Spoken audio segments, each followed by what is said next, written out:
Bonjour Franck Morin, c'est Mike Aldébaran. Bienvenue à toi. Aujourd'hui tu vas nous parler du phénomène des airships, mais avant tout tu vas te présenter un petit peu ton travail, ton premier livre et ce que tu fais pour l'ufologie. Voilà. Un petit peu rapidement, tout ça. Oui, voilà, donc j'étudie le phénomène OVNI, aussi appelé phénomène aérospatiaux inexpliqué, depuis une dizaine d'années. Je consulte des documents, j'interviewe des gens, ou j'interroge plutôt des gens qui disent avoir observé ces phénomènes étranges. Je compare les sources historiques, et c'est surtout le gros du travail, puisque ça consiste à trouver les articles de journaux d'époque, à les confronter s'il y en a différents, voir s'il y a des points communs, étudier la crédibilité, vérifier si c'est pas des hoax, des canulars, des faux militaires qui peuvent circuler de temps en temps. Et puis à partir de ce moment-là, j'étudie les caractéristiques de ces objets, taille, forme, performance, couleur, par rapport à l'aéronautique de l'époque. Et s'il y a des différences, j'essaie de les quantifier, de les mesurer, et en se fixant comme ligne directrice, est-ce que c'est supérieur aux meilleurs records mondiaux de l'époque. Et si c'est effectivement supérieur, c'est que c'est louche, et donc il y a une enquête à faire. Parle-nous aussi de ton livre de la préhistoire à nos jours, donc le phénomène OVNI à travers toute l'histoire du début. Tu peux nous résumer un petit peu ce livre, qui est beaucoup de travail derrière. Oui, beaucoup de travail, plus de 1000 heures, pour effectivement faire une synthèse, une sorte d'encyclopédie du phénomène, citer l'historique, les plus grandes vagues observées, et ensuite les comportements, les caractéristiques. Est-ce qu'il y a des lignes directrices qui se dégagent? Est-ce qu'il y a plus de certains lieux qui sont visités en priorité, certaines infrastructures, le nucléaire par exemple, et ensuite les différentes hypothèses sceptiques, militaires ou extraterrestres, qui chacune se découpe en différentes écoles de pensée. D'accord. Tu as aussi, tu passes là sur C8 aussi, où tu peux nous parler un peu de tes activités liées à la chaîne. C'était une émission qui était consacrée, qui s'appelle Enquête paranormale. Et là, je suis intervenu sur des énigmes spatiales, puisque lors des missions Apollo, se sont produits des événements qui ont suscité l'interrogation. Il y a quelques années, la NASA a publié des documents disant que les astronautes de la mission 10 avaient entendu des bruits étranges, un son strident quand ils étaient passés sur la face cachée de la Lune. Donc là, on a abordé les différentes hypothèses pour savoir s'il s'agissait d'une simple interférence entre le module lunaire et le module de commande, ou un dysfonctionnement, ou alors un message venant d'ailleurs. Pour l'instant, on n'a pas su répondre à la question. Il y avait aussi une énigme sur Apollo 15, un mystérieux disque blanc qui a été filmé. Alors, a priori, il était établi qu'il y avait un mont qui était quand même derrière, qui effectivement réfléchissait la lumière du soleil et pouvait donner l'illusion d'un disque blanc, même si les photos restaient un peu bizarres. Et puis un disque, ou plutôt un triangle volant sur Apollo 17 qui émettait des lumières anormales. Et là, il n'y avait pas d'explication naturelle, parce qu'on a parlé de satellites, mais la Lune se situe à 380 000 km de la Terre, donc c'est difficile d'en envoyer, surtout à l'époque. Et il n'y avait aucun aéronef humain intelligent qui était censé se trouver là, à part celui conduit par les astronautes de la mission 17. D'accord, très bien. Tu as aussi passé chez Sierra Luna. Comment était l'expérience rapidement? Oui, rapidement. On m'avait invité.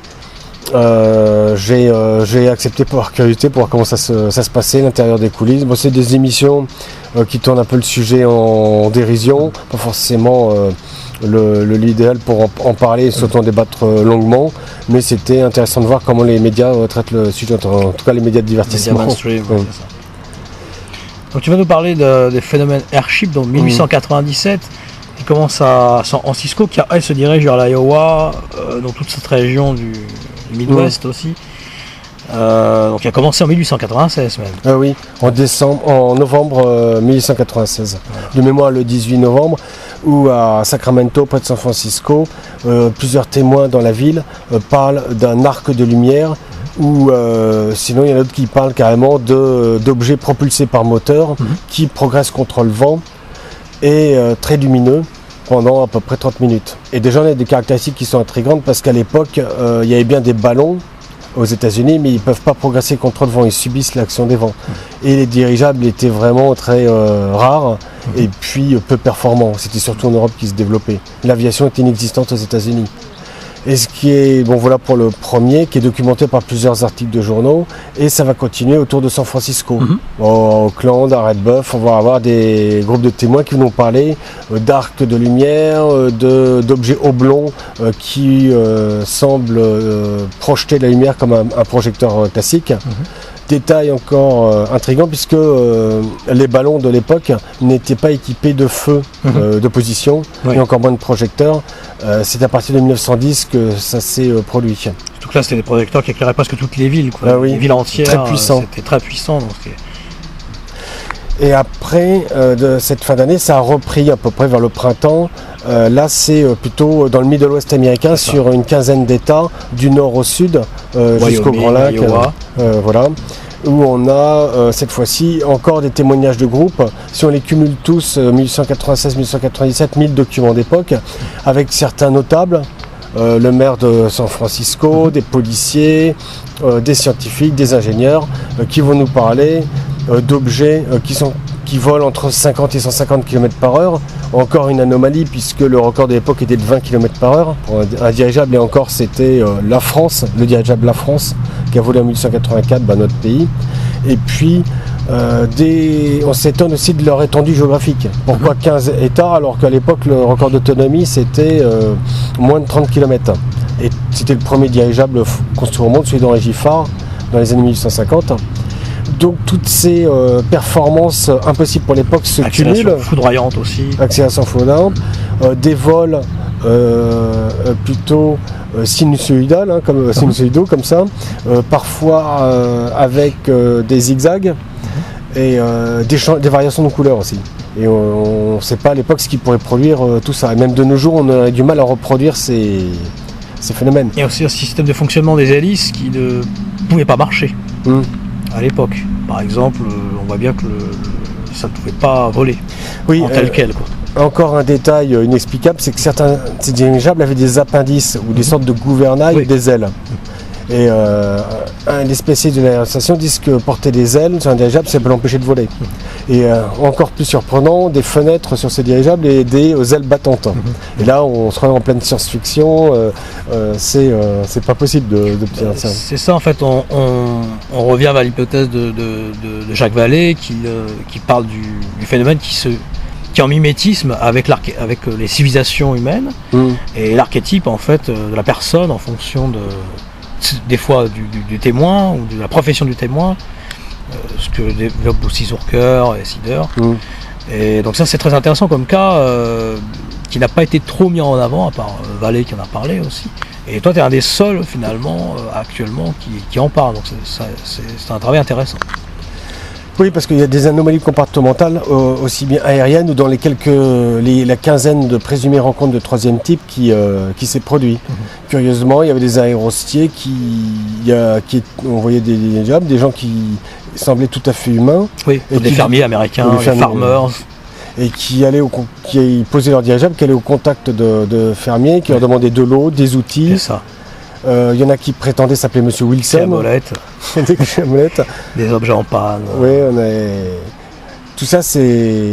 Et parfois, il y a eu même des signalements de présumées créatures venant d'autres mondes qui étaient presque nues avec des pelages, qui portaient des pierres lumineuses. Alors, évidemment, on a parfois du mal à y croire, mais c'est un phénomène qui va se reproduire dans d'autres rencontres du troisième type à partir des années 1950. On va avoir ce même genre de contradiction, d'absurdité.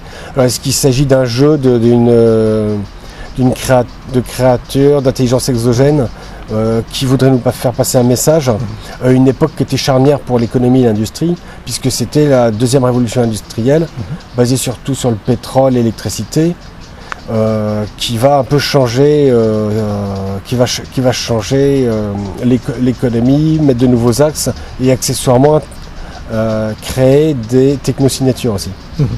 Puisque c'est les émissions de carbone, la luminosité font partie des technosignatures qui pourraient nous faire repérer dans l'espace. Mais ça, un autre sujet. Il y a eu des hypothèses sceptiques. Il a été dit que ça peut être des influences de la science-fiction en raison du roman de Jules Verne où il y avait l'Albatros notamment, avec Robert le Conquérant, parce qu'il y a quelques points communs, ou les romans de Frank Reed qui parlaient aussi de dirigeables sûrement influencés par Jules Verne.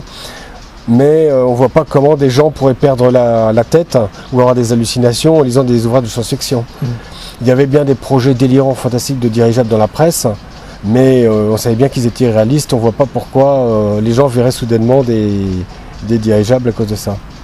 Il était question de confusion avec Vénus ou avec des étoiles, thèse peu convaincante, où on cherchait surtout le génial inventeur. On imaginait que dans la campagne, il y avait un inventeur qui avait réussi à produire des dirigeables très performants. Il y a eu des doutes sur certaines personnalités, on pensait l'avoir identifié, puis finalement ils ont démenti. Il y a eu beaucoup de tentatives d'escroquerie, mais finalement ça menait à rien. On n'a jamais déterminé qui aurait pu être le créateur des dirigeables, quels entrepôts ils utilisaient, où est-ce qu'ils étaient localisés, quelle technologie aurait permis toutes ces... Curieusement aussi, ces entités, enfin Farmer, là pour le coup, se présentaient comme pilotes juste d'un airship, d'une technologie un peu plus avancée, ça va remplacer votre train. Mais ils ne se présentent pas du tout comme après, se disant de Saturne ou de planètes incroyables, qui étaient plus après dans la science-fiction, du coup des années 50, qu'on retrouve en 54, où on retrouve ce genre de cas. Là, on restait dans une thématique justement où ils se présentaient comme juste pilotes, mais pas du tout venant d'une planète extérieure. Donc, on a eu un ou deux cas où des gens prétendaient venir de Mars ou de. Il y en a qui prétendaient des canaux encore, parce qu'on était dans la mythologie des canaux, de tout ça, quoi. À cette époque-là. Oui, c'était l'époque où il y avait le mythe des canaux qui avait été initié par Lowell, Schiaparelli, qui imaginait des canaux sur Mars, mais c'est des erreurs d'optique. Ouais. C'est ça. Mais le phénomène semble toujours s'adapter à la civilisation. Oui, là, on pourrait parler d'adaptation parce qu'il s'inspire de quelques dirigeables comme celui de Ritchell qui avait volé, mais autour d'un pâté de maison qui avait fait 1 ou 2 kilomètres, ou des dirigeables naissant en France ou en Allemagne. Mais qui n'étaient pas très performants. C'est plutôt à partir de 1900 et les dirigeables Zeppelin de 1900 à 1914 où là on a eu vraiment des dirigeables beaucoup plus gros, beaucoup plus performants. Quoi. Mais à l'époque, 1996-97 aux États-Unis, il n'y avait pas grand-chose. Alors peut-être qu'ils sont inspirés de ça, des premiers avions où le seul c'était Clément Ader, mais en France où il avait construit une espèce de chauve-souris qui s'élevait sur quelques dizaines de mètres. Quoi. Après, il y a eu une vague de 1909. N'a pas duré très longtemps, tu peux nous en parler aussi de cette vague-là. Ça a commencé au Royaume-Uni, où le policier P.C. Kittle dit avoir vu un dirigeable projetant des raies de lumière au-dessus d'une église. Et puis on commence à accumuler d'autres témoignages partout au Royaume-Uni, avec des déplacements, des manifestations de dirigeables, toujours utilisant des projecteurs. Il a été pensé que puisse être des espions, des dirigeables espions allemands. Mais si on prend les records mondiaux, ils n'auraient jamais pu, à l'époque, en tout cas au mois près, traverser la Manche pour aller pour faire le trajet qui était à peu près de 900 km entre les entrepôts Zeppelin et puis l'Angleterre. Surtout que c'était plutôt à partir des années 14, qui est utilisé comme militaire, quoi. Et quel est ton avis personnel sur ce sujet-là, justement? Qu'est-ce que tu en tires comme conclusion? Qu'on a eu une première vague aux États-Unis, qui a été d'abord locale, et ensuite qui s'est vraiment étendue, et ensuite, une dizaine d'années plus tard, qui s'étend cette fois-ci en Angleterre, puis après en Afrique, en Australie, en Nouvelle-Zélande, qui est à 18 000 km de l'Allemagne, on rappellera. Donc il n'y a aucune explication technologique. On imagine très mal l'Allemagne envoyer des dirigeables partout dans le monde, comme ça, qui ne se font pas prendre, qui n'ont pas d'accident. Enfin pour les airships mystérieux en tout cas. Et donc on pourrait supposer que ce soit une intelligence externe qui s'amuse à faire des démonstrations comme ça, peut-être pour visiter, pour observer, pour surveiller, qui en profite pour faire passer quelques messages pour nous initier à une idée qui est que nous ne sommes peut-être pas seuls. Peut-être qu'à l'époque ils s'en doutaient pas, mais c'est après des ufologues qui ont réétudié le sujet et qui ont vu qu'il y avait quand même beaucoup de points communs avec les ovnis modernes. Il y a toujours plus ce phénomène d'ostentation et vulvinesse, c'est-à-dire toujours rester et puis aussi décrédibiliser le témoin, c'est-à-dire de présenter toujours le phénomène de façon étrange, de façon peut-être exprès par le phénomène. Oui, en ajoutant des détails qui peuvent apparaître loufoques, fantasques, décalés ou irréalistes, comme une sorte d'autodérision, ou pour faire en sorte que ce témoignage ne soit pas pris au sérieux par d'autres analystes. Est-ce que ça fait partie du plan? Est-ce que ça fait partie d'une stratégie de brouillage? Elle est un peu complexe, c'est pour ça que ça déroute. C'est très complexe. Et on le voit déjà, c'est une des premières grandes vagues d'observation de phénomènes aérospatiaux non notifiés. Et déjà, on voit qu'on a à faire un mode opératoire qui va être très difficile et variable, et dont on ne saisit pas forcément l'intérêt au premier abord, quoi. Au premier degré, en tout cas, quand on le prend comme ça. Bien qu'il y avait des histoires de caravelles déjà dans les siècles passés, mais ça restait à un autre niveau, c'était plus évanescent, plus... Oui, et plus difficilement vérifiable, parce qu'il y a bien des histoires de vaisseaux volants, de navires volants pendant l'Antiquité. On en trouve dans les livres de Julius Obsakiens, par exemple, qui était un chroniqueur des prodiges célestes, entre guillemets, qui s'était produit dans l'Antiquité. C'est parfois très laconique, ça reste, on a un lieu, une phrase, et puis on nous dit, on a observé des navires volants dans telle ville. Donc après, c'est difficile de vérifier si c'était à l'époque, une époque où il mélangeait un peu magie et réel. Est-ce que c'est des gens qui exagéraient? Parfois on se pose la question. Ou est-ce que c'était vraiment des objets non identifiés, puis ils décrivaient avec leurs mots de l'époque, c'est-à-dire les seuls objets qui se déplaçaient, c'était les navires, quoi. Les navires sur l'eau, quoi. Sur quel projet travailles-tu actuellement, les prochains projets? Je vais continuer les analyses techniques aéronautiques, les analyses historiques des grandes vagues, et puis aussi je vais poursuivre sur les énigmes spatiales. La vague 54 notamment? Oui, je vais récupérer des nouvelles informations. Très intéressante au niveau français, qui est très importante aussi. J'en ai trouvé d'autres méconnues. 1918 en Australie, des rapports font état d'aéroplanes fantômes. D'accord. Ou alors il y a des gens qui décrivaient par exemple des objets, ils les appelaient des aéroplanes, mais c'était des cubes qui sortaient des nuages, quoi. Bon là, d'accord. Ça se répète pendant toute l'année. Des laps de temps, en fait tout le temps, comme des rappels. Et là il a été pensé que ça puisse être un hydravion secret allemand, mais qu'est-ce qu'un hydravion allemand viendrait faire en Australie, quoi, à l'époque. Il va faire un coup d'effet Horton. Donc d'autres vagues aussi, tu disais? D'autres vagues, alors on en découvre régulièrement en Mexique. Mexique, années 50, on en parlait de Gran Oleada de Platillos Volantes, une grande vague de soucoupes volantes. Et puis après, on trouve des mini-vagues qui se produisent à échelle plus récemment, là même en France, 2018, la République du Centre qui parle de vagues d'ovnis observées en octobre.